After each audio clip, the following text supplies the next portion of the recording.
நீங்கள் பார்த்துக் கொண்டிருப்பது நியூஸ் 21 செய்திகள். தமிழ்நாடு செய்திகளை உடனுக்குடன் தெரிந்து கொள்ள நியூஸ் 21 செய்திகளை பாருங்கள். உண்மை, உழைப்பு, உயர்வு. ஓமலூரில் அதிமுக பொதுச் செயலாளரும் எதிர்க்கட்சி தலைவருமான எடப்பாடி பழனிசாமி செய்தியாளர்களை சந்தித்தார்.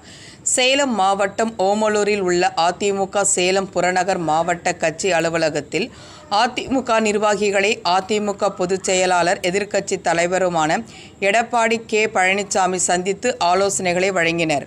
இதைத் தொடர்ந்து அவர் செய்தியாளர்களை சந்தித்தார். அப்பொழுது அவர் பேசியதாவது, சேலம் மாநகர மாவட்டம் புறநகர் மாவட்டம் சார்பில் கட்சி வளர்ச்சி பணிகளை குறித்து ஆலோசனை கூட்டம் சேலம் புறநகர் மாவட்ட கட்சி அலுவலகத்தில் நடைபெற்றது. கழக நிர்வாகிகள் அனைத்து இந்திய அண்ணா திராவிட முன்னேற்ற கழக ஆட்சியில் போடப்பட்ட திட்டங்களை நாட்டு மக்களுக்கு விரிவாக எடுத்துரைக்க வேண்டும். அதேபோல ஸ்டாலின் மாடல் ஆட்சியில் நடைபெற்ற அவலங்களை மக்களுக்கு சொல்ல வேண்டும் என்று ஆலோசனை வழங்கியுள்ளேன். இன்றைய தினம் ஊடகத்தில் பார்த்தபோது ரகுபதி அவர்கள் எடப்பாடி பழனிசாமி தூங்கிக் கொண்டிருப்பது போல பேட்டி அளித்துள்ளார். நான் விழித்து கொண்டு சிறப்பாக செயல்பட்ட காரணத்தினால்தான் பொறுத்து கொள்ள முடியாத ரகுபதி அவர்கள் ஊடகத்தின் வாயிலாக வெளிப்படுத்தி உள்ளார். ரகுபதி பொறுத்தவரை திராவிட முன்னேற்ற கழகத்தினுடைய கொத்தடிமையாக செயல்பட்டு வருகிறார். ரகுபதி அவர்கள் நாட்டிற்கு அடையாளம் காட்டியது அண்ணா திராவிட முன்னேற்ற கழக கட்சி. இன்னைக்கு அண்ணா திராவிட முன்னேற்ற கழகம் என்ற மாபெரும் இயக்கத்தில் சட்டமன்ற உறுப்பினராக தேர்ந்தெடுக்கப்பட்டு அம்மாவுடைய அமைச்சரவையில் அமைச்சராக இருந்த சூழ்நிலையில் அதிமுக தான் இதை வழங்கியது. இந்த நன்றியை மறந்து எம்ஜிஆர் தீய சக்தி என்று எதை சொன்னாரோ அந்த கட்சியில் இணைந்து அவர்களுக்காக அடிமை குரல் கொடுத்து கொண்டு வருகிறார். நாட்டில் நடக்கும் பிரச்சனை என்னவென்று தெரியாத ஒரே முதலமைச்சர் ஸ்டாலின் மட்டும்தான்.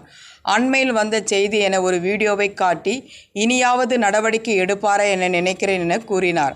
மற்றொரு வீடியோவை காட்டி இது ஹோட்டலில் நடந்த செய்தி என கூறினார். இந்த அளவிற்கு சட்டம் ஒழுங்கு கெட்டு தமிழ்நாட்டில் குட்டிச்சோரண ஆகிவிட்டது.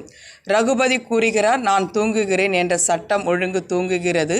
முதலமைச்சர் துவங்குகிறார், அமைச்சர்கள் தூங்கிக் கொண்டு உள்ளனர். உங்கள் ஆட்சியில் பொது மக்களுக்கும் பாதுகாப்பு இல்லை, பெண்களுக்கும் பாதுகாப்பு இல்லை.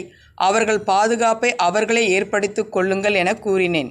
ஒரு பெண்மணி இருசக்கர வாகனம் காணவில்லை என புகார் கூறுகிறார். அந்த பெண்ணை காவல் நிலையத்திற்கு வரவழைத்து இருசக்கர வாகனத்தை கண்டுபிடித்து விட்டேன். 15,000 பணம் கொடு என காவலர் கேட்டதாகவும் இந்த வீடியோ வந்துள்ளது.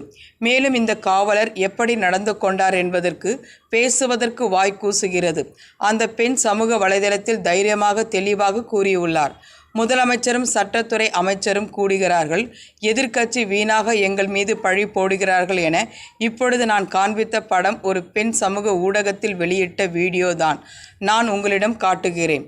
சட்டமன்றத்தில் திமுக ஆட்சி வந்தவுடன் சட்டமன்ற நடவடிக்கைகளை நேரலை ஒளிபரப்பவும் என கூறினார்கள்.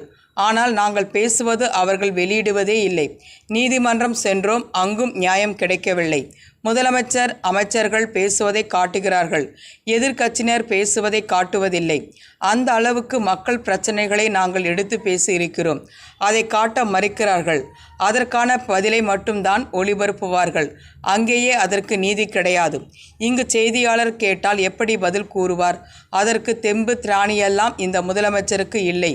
ஒரு அரசாங்கம் என்பது அவ்வப்போது செய்தியாளர்களை சந்தித்து பேட்டி கொடுத்தால்தான் என்ன செய்கிறோம் என்று தெரியும். ஆனால் இவர்கள் ஏதாவது செய்தால்தானே கூறுவார்கள். நீங்கள் ஏதாவது இடக்கு முடக்காக கேள்வி கேட்டு அவர்கள் பதில் சொல்ல முடியவில்லை என்றால் அதனால்தான் அவர்கள் பத்திரிகையாளர்களை சந்திப்பது இல்லை. தமிழ்நாட்டு முதலமைச்சர் கேள்வி கேட்க வேண்டும் என்றால் ஏற்கனவே இந்த கேள்வி கேட்க வேண்டும் என குறிப்பெடுத்து கொடுத்து விடுகிறார்கள். அதை மட்டும் தான் கேட்கிறீர்கள். ஊடகத்தையும் பத்திரிகையையும் மக்கள் நம்பிக்கொண்டுள்ளனர். அனைத்தையும் நீங்கள் வெளிப்படுத்துங்கள் என்று பேசினார். இந்த பேட்டியின் போது அதிமுக அமைப்பு செயலாளர் செம்மலை